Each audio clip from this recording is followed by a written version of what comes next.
Hi friends, Pallavi V Kannada ಬ್ಲಾಗ್ಸ್ಗೆ ಸ್ವಾಗತ. ಎಲ್ಲರೂ ಹೆಂಗದಿರಿ? ಆರಾಮದಿರಿ ಅಂದ್ಕೊಂಡಿನಿ. ನಾನು ಕೂಡ ಆರಾಮದೀನಿ. ಇವತ್ತು ನೋಡ್ರಿ ಕ್ವಿಕ್ಕಾಗಿ ರಾಗಿ ಗಂಜಿ ಹೆಂಗೆ ಮಾಡೋದು ಅಂತ ತೋರಿಸಾತೀನಿ. ಎಲ್ರಿಗೂ ಆಲ್ಮೋಸ್ಟ್ ಗೊತ್ತಿರುತ್ತೆ, ಬಟ್ ಕೆಲವೊಬ್ರದ್ದು ಗಂಜಿ ಮಾಡುವಾಗ ಗಂಟೆ ಬೀಳ್ತಾವೆ ಅಂತೆಲ್ಲ ಹೇಳ್ತಿರ್ತಾರೆ. ಸೊ ಹಾಗಾಗಿ ಈಸಿಯೆಸ್ಟ್ ವೇದಾಗ ಹೆಂಗೆ ಮಾಡ್ಬೋದು ಅಂತ ಹೇಳಿ ತೋರಿಸಾತೀನಿ ಫ್ರೆಂಡ್ಸ್. ಈಗಂತರೂ ಭಾಳ ಬಿಸಿಲೈತ್ರಿ. ಸೊ ಹೆವಿ ಊಟ ಎಲ್ಲ ಮಾಡೋಕ್ಕಾಗಲ್ರಿ. ಮಧ್ಯಾಹ್ನ ಟೈಮ್ ಅಂತೂ ಊಟನ ಹೋಗಲ್ಲ. ಆ ಟೈಮ್ನಾಗ ನಾವು ರಾಗಿ ಗಂಜಿ ಮಾಡ್ಕೊಂಡು ಕುಡಿಬೋದು. ಇನ್ನು ನೈಟ್ ಮಾಡ್ಕೊಂಡು ಕುಡಿಬೋದು ರೀ. ಇದು ದೇಹಕ್ಕೆ ಭಾಳ ತಂಪು. ಸೊ ಹಾಗಾಗಿ ಒಂದು ಸೈಡ್ ನೀರು ಕುದಿಯೋಕ್ಕಿಟ್ಟಿನಿ ಫ್ರೆಂಡ್ಸ್. ಈಗ ನೆಕ್ಸ್ಟ್ ಒಂದು ಬಟ್ಲದಾಗ ನಾನು ಒಂದು 2-3 ಸ್ಪೂನ್ ತಣ್ಣೀರನ್ನ ಹಾಕ್ಕೊಡೋದನ್ನ ಕಲ್ಸಾತೀನಿ ರೀ. ನಾವು ಮುಂಚೆನೇ ಹಿಂಗೆ ಮಾಡ್ಕೊಳ್ಳೋದ್ರಿಂದ ಇದು ಗಂಜಿ ಗಂಟಾಗಲ್ರಿ. ಹಾಗಾಗಿ ನೀರು ಕುದಿಯೋ ಟೈಮ್ನಾಗ ನಾವು ಇದನ್ನ ಹಾಕ್ಬೇಕಾಗತ್ತೆ. ನಾ ಈಗ ಹಾಕಾತೀನಿ ನೋಡಿರಿ. ಇದಕ್ಕೆ ನೀವು ರುಚಿ ತಕ್ಕಷ್ಟು ಉಪ್ಪು ಸಹ ಹಾಕೋರಿ. ಭಾಳ ಈಸಿಯಾಗಿ ಮಾಡ್ಬೋದು. ನಮ್ಮ ಕಡೆ ರಾಗಿ ಮುದ್ದೆ, ರಾಗಿ ದೋಸೆ, ಇನ್ನು ಚಪಾತಿ ಇಂಥವೆಲ್ಲ ರಾಗಿಗೆ ಸಂಬಂಧಪಟ್ಟಿದ್ದು ಭಾಳ ನಾವೇನು ತಿನ್ನಲ್ರಿ. ಆದರೆ ಗಂಜಿ ಅಂತೂ ಕಂಪಲ್ಸರಿ ಮಾಡ್ಕೋತೀವಿ. ಕೆಲವೊಬ್ರು ಗಂಜಿ ಅಂತಾರೆ, ಕೆಲವೊಬ್ರು ರಾಗಿ ಅಂಬ್ಲಿ ಅಂತಾರೆ. ಇನ್ನು ಒಂದಿಷ್ಟು ಜನ ಇದನ್ನು ನೈಟ್ ಮಾಡಿಕೊಂಡು ಬೆಳಗ್ಗೆನೇ ಕುಡಿತಾರೆ ರೀ. ಹಾಗೂ ಲೈಕ್ ಆಗತ್ತೆ ನಮಗೆ. ಬಟ್ ನಾನು ನೈಟೇ ಮಾಡತ್ತಿದ್ನಿ. ಇದನ್ನ ಅರ್ಧ ತೆಗೆದಿಡ್ಬೇಕಂತ ಹೇಳಿ ನಾನು ಜಾಸ್ತಿ ಮಾಡತ್ತೀನಿ ರೀ. ಬೆಳಗ್ಗೆನೂ ಟೇಸ್ಟ್ ಭಾಳ ಚಲೋ ಇರ್ತಿದ್ದು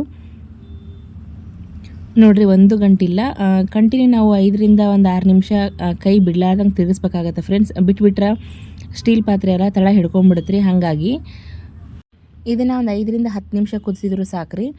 ದೊಡ್ಡ ಕುದಿ ಬರತನ ತಡಿಬೇಕಾಗತ್ತೆ ನಾವು. ಒಂದು 2-3 ಸರಿ ಅದು ಚೆನ್ನಾಗಿ ಕುದ್ದ ಮೇಲೆ ಬಂದ್ರೆ ಗಂಜಿ ಆಗೈತೆ ಅಂತ ಲೆಕ್ಕ.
ಗಂಜಿ ಎಲ್ಲ ಕಂಪ್ಲೀಟ್ ಆದಮೇಲೆ 1 ಅವರ್ ಅದು ನಾರಕ್ಕಿಟ್ಟಿನಿ ರೀ. ಅದು ಕಂಪ್ಲೀಟಾಗಿ ಆರಿದ್ಮೇಲೆ ಅದಕ್ಕೆ ಎಷ್ಟು ಮಜ್ಜಿಗೆ ಬೇಕಾಗತ್ತಲ್ಲ ಅಷ್ಟು ಮಜ್ಜಿಗೆ ಹಾಕಿನಿ.